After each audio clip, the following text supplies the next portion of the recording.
everybody! I know that it has been a hot minute since I've uploaded last. My life has been kind of crazy, as you guys know, so that's my excuse. I am here today because last year I uploaded a video called Letter to 2019 Me, and in it I essentially laid out all of my hopes and dreams for this past year, and I wanted to film a video kind of in response to it because I think it is really important to take the time to self-reflect and celebrate all the aspects that you have grown in life, and especially zero in on where you completely dropped the ball in order to set forth the intention to improve on that next year. I am going to link last year's video up top in case you haven't watched it or you want to refresh your mind on what it is that I said. I watched it this morning for the first time since uploading it, and I have a lot to say, so we're just gonna get into it. One of the biggest things I want to address with last year's video was made very apparent to me within the first minute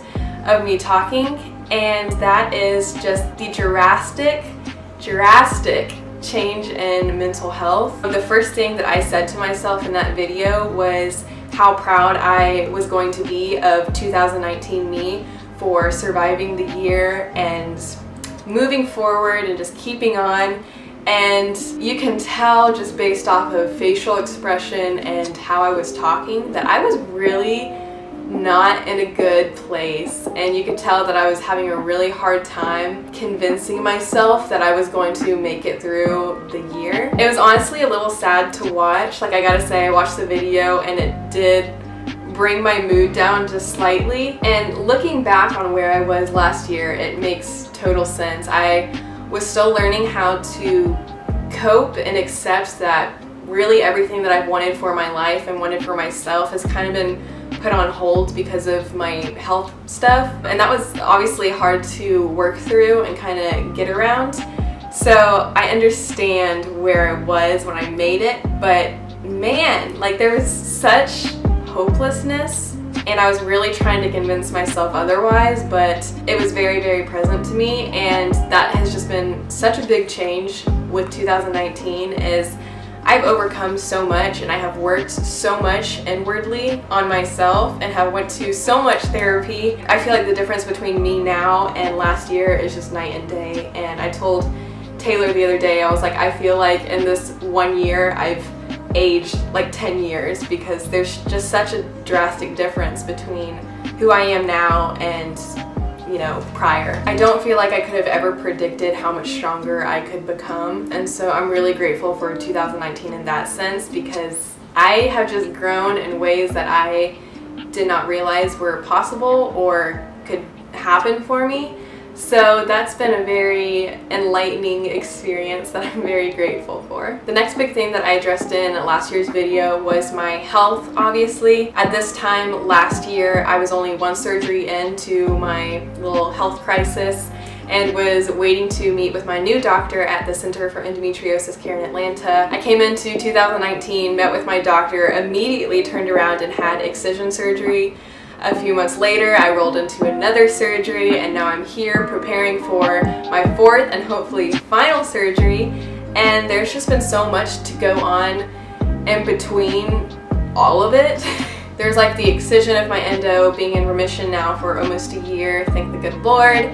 There was, you know, cutting apart organs that had been adhered together. There's the potential adenomyosis diagnosis. That's fun to say. There's the upcoming hysterectomy. There's the infertility that I'm having to navigate and go through.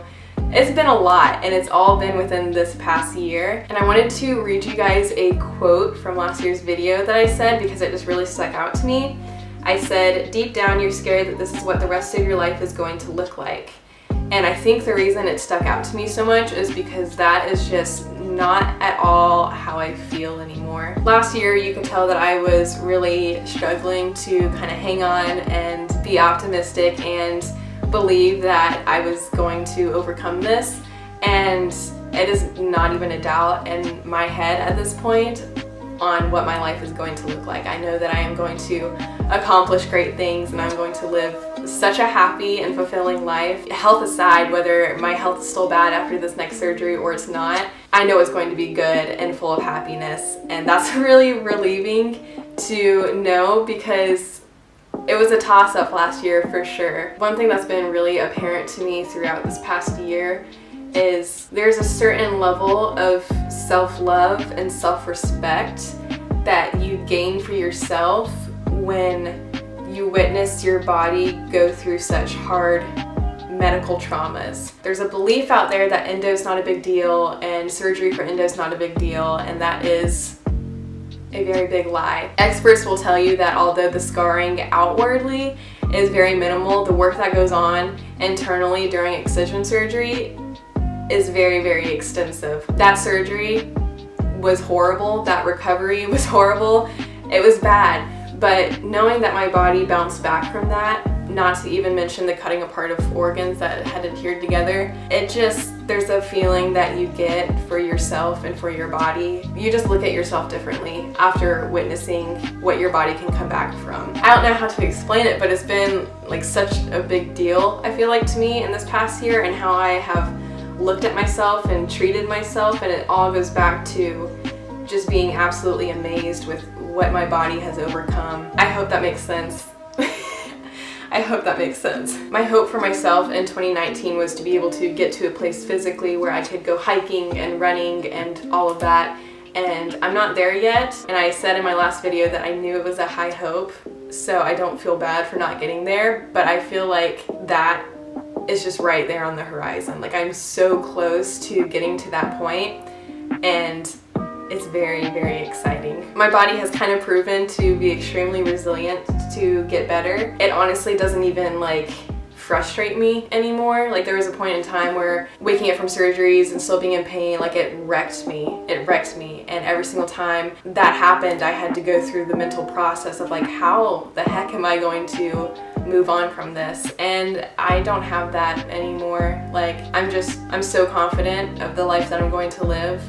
And I know that nothing is really gonna get in my way at this point.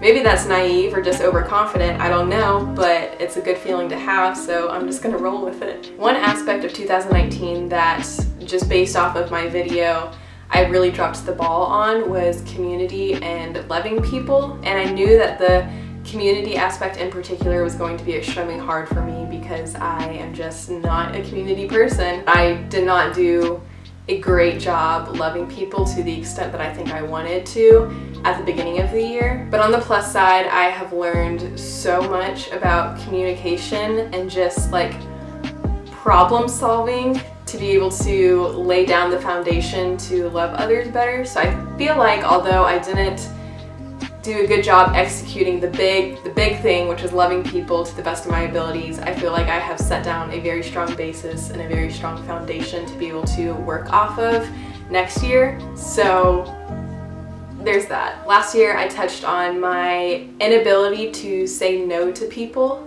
and that has changed a lot this past year. I used to be absolutely 100% incapable of setting boundaries for myself and for other people around me, and honestly 2019 was the year of being selfish and putting myself first, and I am very, very glad that I did. One thing that I've learned about boundaries that I probably wouldn't have been able to guess based off of who I was last year was how much people were going to test me on my boundaries. It's hard enough to learn how to say no and to put your foot down, but I've learned that even after doing that, people are still willing to push in order to get what they want. So it's been a lot harder than just saying no or saying like, I'm not gonna do that to myself or whatever. It's even harder to stick by that after you've laid down that rule for yourself. So that's been a little hard, and at points it's been a little straining on certain relationships or whatever around me, but I think it's been a very, very important and valuable lesson that I've learned, and I'm glad that I've navigated it a little bit this year and have learned kind of the super basis on how to get by saying no to people without it destroying you internally. So those have just been kind of like the main takeaways that I've realized have kind of changed or shifted since last year. I did touch on at the very, very end of last year's video saying that I really wanted to put forth financial intention in order to get more tattoos, and I can say that even without consistently working or having a consistent income, I have done a great job at that because I've gotten quite a few tattoos. Pretty much everything on this arm, with the exception of this one, I got this year. This one being just a few days old, so I'm glad that I was able to make that happen for myself, because tattoos have been so healing, as weird as that sounds to me, and it's really been a big factor in learning how to love myself and love my body and recover from hard things by turning them into art and placing that strength on my body forever. So I'm glad that that happened, because I think I jokingly said it in last year's video as just like a last minute like tag on of like, and if you can potentially swing this, try to. So it's been cool that I was actually able to do that for myself. I know some people probably aren't the happiest that I was able to pull that off, but I don't really care. 2019 overall was extremely good to me. Very, very hard, very difficult, don't get me wrong, but overall very good. I feel like this video might have come across as like super braggy and like, oh, look at me, I owned 2019.